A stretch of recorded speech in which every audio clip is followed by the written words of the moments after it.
In this class, we will be introducing the first leader of the corrupt man. His name was Nimrod. His father was Cush and married his mother at an advanced age, and they had Nimrod. So Nimrod was an offspring of a belated union. So obviously, he was spoiled, and whatever he wanted, he got. And something very interesting here for Nimrod, his father gave him the clothes made of skins with which God had furnished Adam and Eve at the time of their leaving paradise. So Cush himself gained possession from Ham, that vest, that special coat that Adam had that would give him in a way, superpowers, control over nature, animals.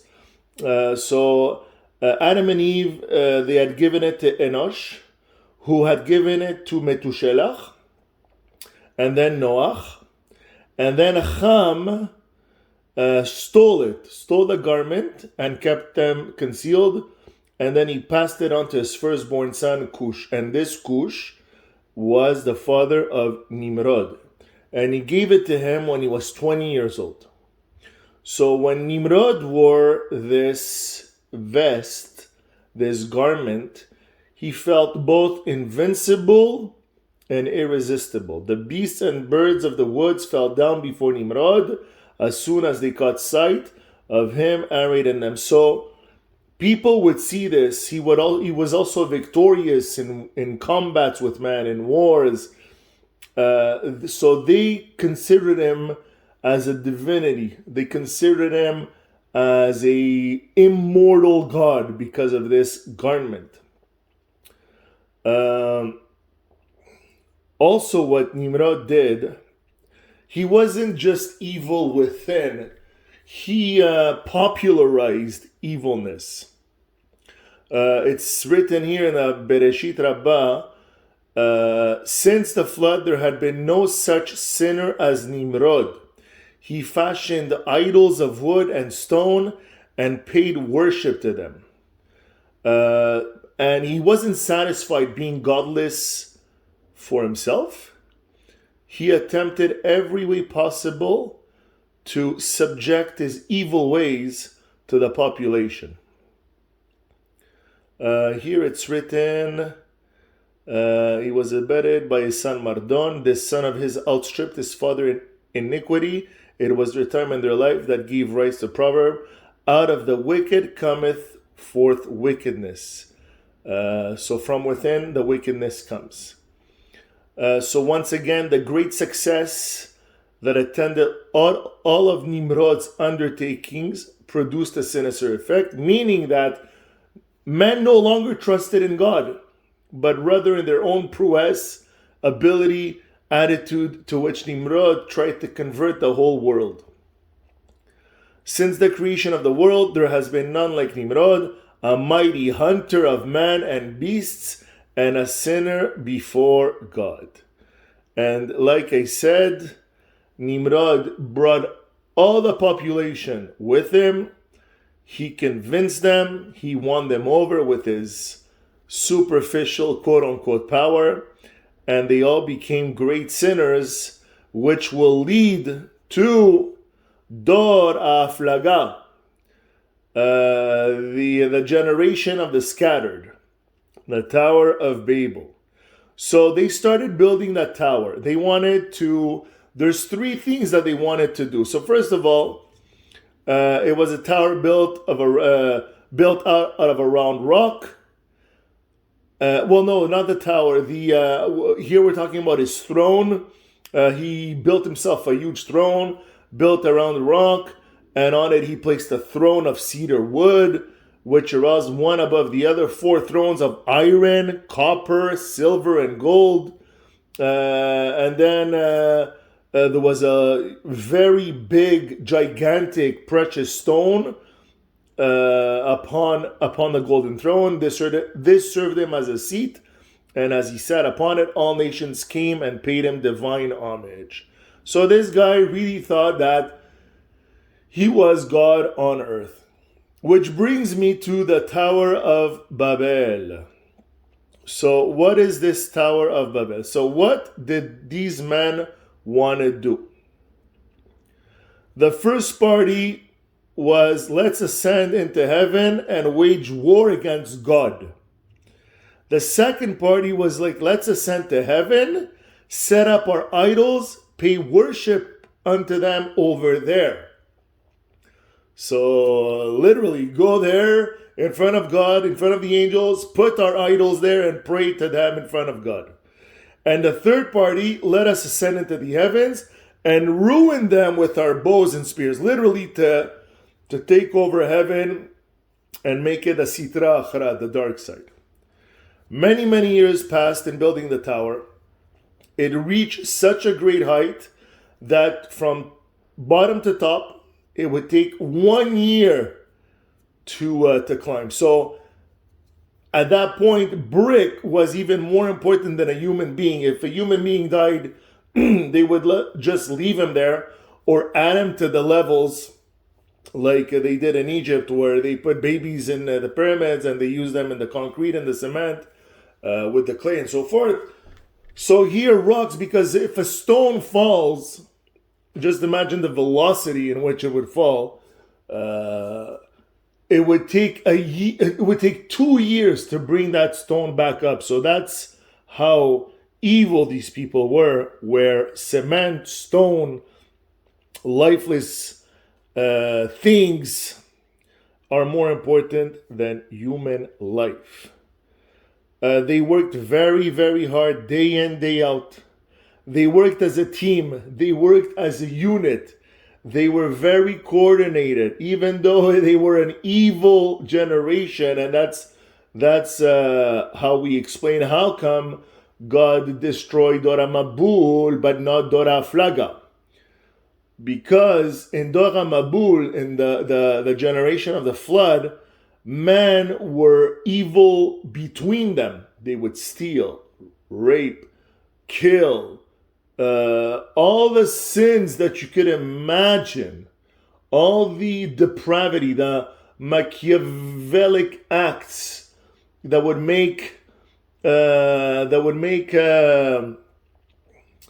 what's his name there, the emperor's name, Caligula, that would make Caligula look like an angel. They were killing each other. There was no unity. There was no achdut in that evil era. And hence, God destroyed it. In Dora Flaga, in the generation of the Tower of Babel, indeed they despised God. They wanted to kill God. They wanted to take over heaven. Like we heard, one of them wanted to kill God. The other party wanted to bring their idols there and worship their idols in heaven. And the other one literally wanted to destroy heaven and make it their own space and make it negative and dark and evil. But in between them, social laws were respected. And God took that as a positive. You know what? You want to hate me? You want to hate God? So be it. It's free of choice. You know, you have freedom of choice. Bacharta b'chaim, bacharta b'mavet. Okay. But what saved this Dora Flaga, was their unity and social etiquette between them. At one point, God got mad. And so obviously they're going to get punished. They weren't destroyed. They weren't eliminated. They weren't incinerated like the Dora Mabul. But a few things happened. So let's see what happened. God turned to the 70 angels who encompass his throne. And he said, "Go down and confound their language, that they may not understand one another's speech." So the first thing that happened is the 70 angels went down and they brought down the 70 languages. Like we say, Yosef HaTzadik, he knew all the 70 languages. One more than Paro. And that was a secret that Yosef had on Paro. So they were all confused, and that created chaos, created havoc and it created rage. Many perished in this manner. Again, bring me a stone, and they brought him a hammer. Bring me a ladder, and they brought him stone. Bring me a stick, and they brought him a broom. And it created havoc, chaos, and many perished according to the nature of their rebellious conduct. For those that said, let us ascend into the heavens, set up our idols, God transformed them into apes, like David had mentioned in one of the shiurim that he did in his house. Our uncle David, indeed, God transformed into apes and phantoms those who had proposed to assault the heavens with their arms.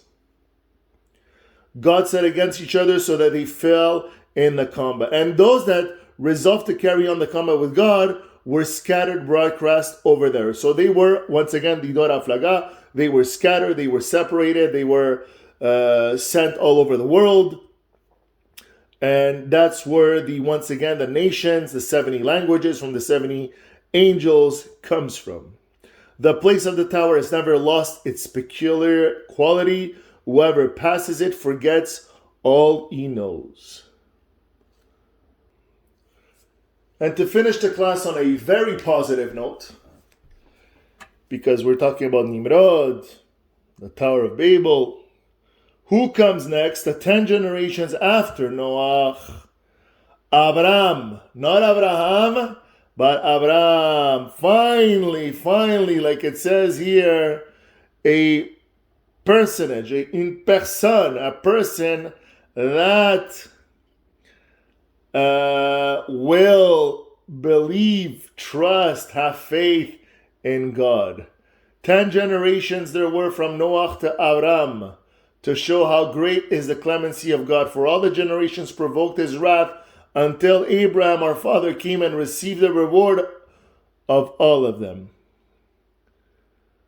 And Avram, born from Terach, and Amtalai bat Karnavo.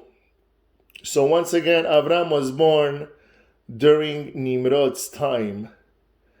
And Nimrod's astrologers, they saw, this is a very interesting story that I learned in the past.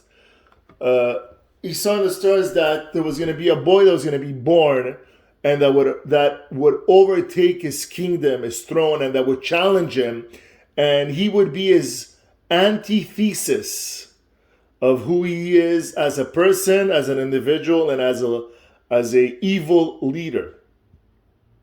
So Nimrod, he wanted all the not all the boys dead. All the newborn boys, he would set guards in front. He would know, like Pharaoh. Again, it's funny how history repeats itself. And I keep saying, whoever doesn't know history is doomed to repeat it. So, like Pharaoh, when again, we can't say Jewish mom here because there were no Hebrews, there was no Israelites, there was no Jews. So at least he didn't discriminate. Whoever had a boy, he would be killed. And Terach was one of Nimrod's he was a council of Nimrod. He was, in a way, his viceroy, like Yosef. He was always next to Nimrod. He was his conciliare. There we go. And Terach and Amtalai bat Karnavo, she was pregnant, and he was afraid because of this proclamation that he would have his son killed.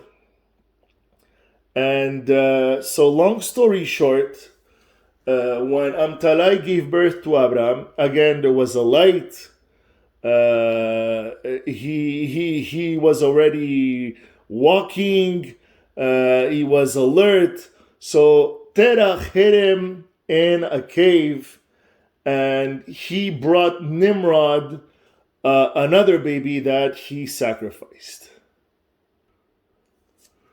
So Abraham was saved, and in that time, 70,000 children, 70,000 boys were slaughtered. Avram was deserted in the cave without a nurse, and he began to cry. So this is all Midrash Rabbah. God sent Gabriel down to give him milk to drink. And the angel made it flow from the little finger of the baby's right hand. And he sucked at it until he was 10 days old. And like he said, he walked, he left the cave. And it's funny, I was reading this and I'm like, maybe that's why little babies, they suck their thumb. Because initially, from the time of Avram, again, we don't know, when we compare science to Torah and the timelines, there's a reason for something. Why does a baby have that innate ability, that conditioning as a 1-day-old baby to put his thumb in his mouth? And maybe from here, because Gabriel Malach came down by the hand of God and made this baby's right hand. They don't say what finger, and milk came out. So very quickly here, Avram thought, when he saw the sun, he was very inquisitive, very curious. He was very scientific. Some commentaries say that Abraham Avinu is the author of Sefer Yetzirah, one of the most mystical books in the Kabbalah. So he sees the sun and he's like, oh, that's the God. The sun is the God. But then he sees the sunset. Oh, then he's not the God. Then he sees the moon and he calls her his God, to whom he would pay divine homage. Then the moon was obscured and he cried out, this too is no God. There is one who sets them all in motion. And that's how Abraham Avinu discovered, via observation, if we can say, that there was a God. He was still communing with himself when the angel Gabriel approached him and met him with the greeting, peace be with thee, shalom aleichem. And Abraham told him, Alechem Shalom. And he's like, who are you? And Gabriel answered, I am the angel Gabriel, the messenger of God. And he led Abraham to a spring of water nearby. And Abraham washed his face and his hands and feet. And he prayed to God, bowing down and prostrating himself. So once again, we have the first human, the first man who openly acknowledged and started monotheism, because everybody was into polytheism, many gods, many idols, many powers, many superpowers, the stars, the nature. Abraham Avinu was the first one to bring in monotheism to the world. Lastly, when Terach saw his son for the first time, obviously, once again, Terach was a magnate in Nimrod's castle, kingdom. So he had to bring it up that he had a son, and Satan came and told the king Nimrod, why are you terrified?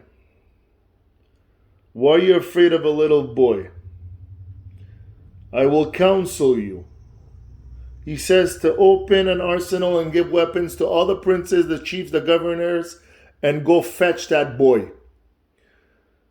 And Satan is the one that gave that order. Well, Satan in disguise gave the order to Nimrod. So he listened to him.